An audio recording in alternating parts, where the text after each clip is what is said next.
Shameless star Tina Malone today reveals that PTSD drove her Army veteran husband to suicide, and tells of the charity she is launching in his name. Husband Paul Chase died just 2 months ago, on March 13, aged 41. In the 12 months before his death, his mental health had plummeted. Tina says, "I've not spoken about this publicly until this minute. It's the first time I've said it and confirmed it. Paul did commit suicide. I believe in transparency." Tina, 61, who found fame as Mo McGee in Channel 4's Brookside and then as Mimi Maguire in Shameless, adds, "I'll never get over it. I miss him so badly and I love him so much. One thing I know. He's in a better place than here." A former member of the 22nd Regiment of the Cheshires, Paul's service included Northern Ireland, Belize, Iraq, Afghanistan and the Falklands. Nicknamed Chevy by Army pals thanks to his surname Chase, he served his country for a decade. But it was the enemy within that finally defeated him. And when police knocked on the door of the Liverpool home they shared, Tina just knew. She says, "Paul hadn't come home the previous night. I heard sirens, saw flashing blue lights, and I knew." Despite the 21-year age gap, Tina married Paul after falling in love in the unlikely setting of a boot camp in 2009. When she was 50, they had daughter Flame, now 10. She admits, "If I didn't have Flame I really wouldn't want to be here." She explains how, with spiraling anxiety and depression, Paul had turned to drink and drugs. She says, "He felt lost, he felt useless. He couldn't fight anymore. Drugs weren't recreational. Drink wasn't social." Last year, the Ministry of Defense finally published the number of suicides among military veterans for the first time, following campaigns backed by this newspaper to support veterans returning to civilian life. According to the Office for National Statistics, in 2021, the most recent figures available, suicides by men aged 35 to 44 were almost twice as high among veterans as non-veterans, at 33.5 per 100,000, compared to 18.8. And charities like Icarus, which helps veterans with mental health issues, are only too aware of the need for fast and effective support. Clinical Director Sarah Jones says, "The sooner someone receives professional help, the better the outcome." Paul's PTSD was diagnosed 3 years ago. On May 28, his birthday, Tina will launch a foundation called Paul's Flame, to help those in crisis. She says, "When he got drunk he'd ramble about the army and I'd tell him, 'You have depression, you have emotional issues because of what you've seen.' But he'd sweep it away. He'd say, 'How will I get a job if I have that?' He admitted it in the end, but by then things had gone too far." "This is a man who served his country. The only way I can get through is by fighting for change, addressing the issues facing veterans and soldiers, trying to help others."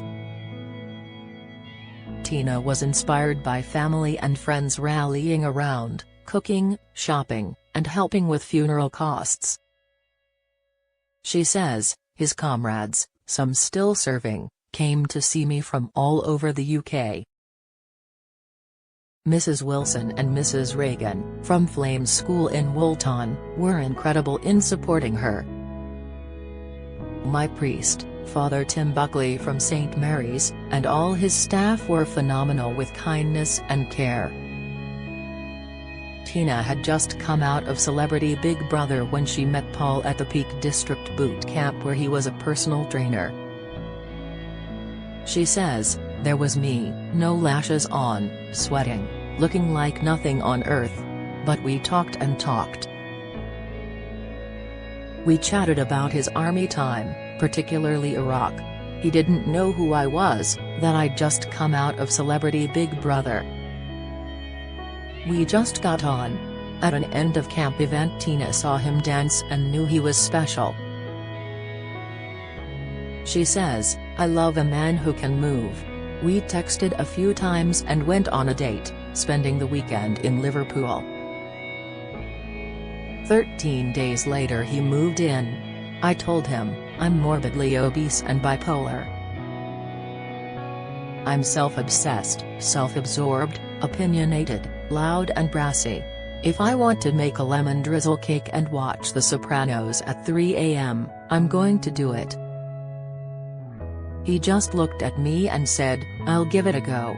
Tina, who has a daughter Danielle, 42, and is grand to Dorothy, 7, wed Paul in a lavish Manchester ceremony. Before his mental health deteriorated, their life was perfect. She says, "We traveled all over the world, we swam with sharks in Hawaii, partied with the craziest people in LA. They defied medical advice to have Flame using IVF."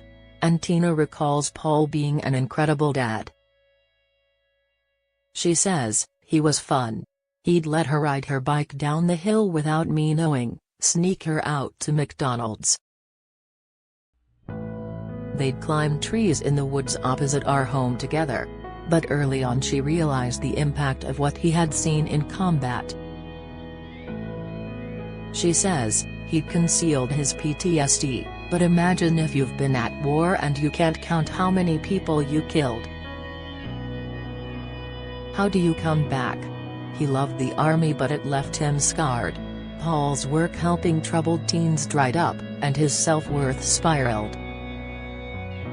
Tina says, "The last 12 months were hell, a rapid downward progression. He stopped going to the gym." She adds, "He was using prescription drugs and cocaine, he borrowed money and he lied. He was desperate. They had a brief separation, then reunited. After Paul made attempts to take his own life, he was admitted into psychiatric care in hospital. But bed pressures saw him moved out to an under-pressure community facility.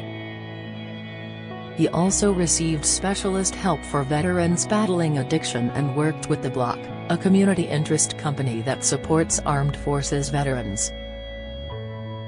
Tina explains, "They do a brilliant job, although they get no funding. If Paul felt he was getting angry or was crying, that's where he could go. But his mood swings caused rows, including one over money the day before he died, although they made up." Tina says, "He thought he was a drain on me, he said he was no good for me. It was awful. One of his last acts was to make a meal for Flame." Tina recalls, "Then he kissed me, said, 'See you later,' and went out. Hours later he was dead." Paul's funeral was attended by many Army colleagues. His military dress hat was put on the flag-draped coffin and the last post played. 2 months on, Tina still talks to him every day. She says, "His toothbrush is still in the bathroom, his gym bag in the hall." "I was honest from the outset with Flame about what happened.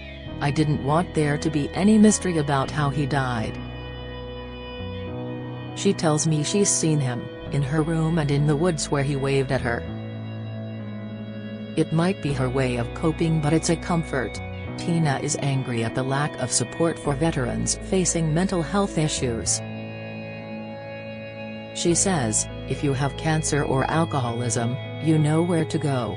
It's not like that with mental health."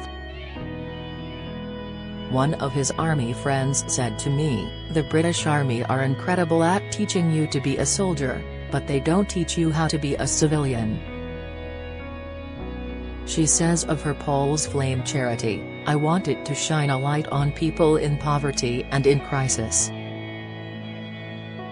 The single mom who needs a new washing machine, someone who has come out of the army and needs a microwave. I saw for myself when Paul died how a community came together. Paul would be extremely proud. For mental health support for veterans, see icaruscharity.org or call Samaritans on 116123.